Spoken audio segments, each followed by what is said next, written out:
যে কোনো টেক্সটের উপর এরকম ওয়েভ ইফেক্ট এবং ডিপ গ্লো যেভাবে অ্যাসাইন করবেন তার সহজ পদ্ধতি আপনাদেরকে আমি দেখিয়ে দেব।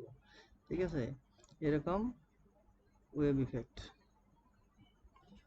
ঠিক আছে, যা হোক প্রথমে আপনাদেরকে নিউ কম্পোজিশন ক্রিয়েট করতে হবে। নিউ কম্পোজিশন ডিফল্টভাবে আমার যা আছে তাই আমি রাখলাম, ওকে ক্লিক করলাম।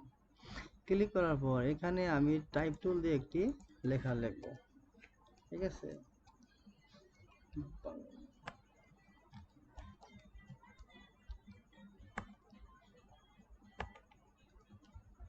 বাংলাদেশ। আমি এখানে যদি বাংলাদেশ লিখি, আমি বাংলাদেশটারে আমি অ্যালাইনমেন্ট করে নিতেছি।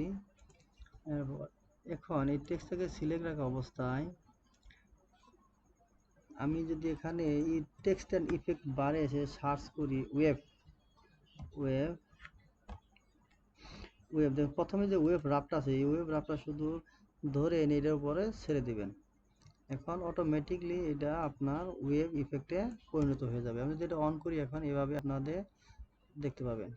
ঠিক আছে, এখন এটা যদি আমি কন্ট্রোল ডি দিয়ে ডুপ্লিকেট করে নিলাম, ডি দিয়ে ডুপ্লিকেট করার পর আমি পজিশন চেঞ্জ করব, পি বাটন এখানে আমি যদি পজিশন চেঞ্জ করি উপরের দিকে নিয়ে এবং কন্ট্রোল ডি দিয়ে আরেকটা ক্রিয়েট করলাম এবং পজিশন চেঞ্জ করব।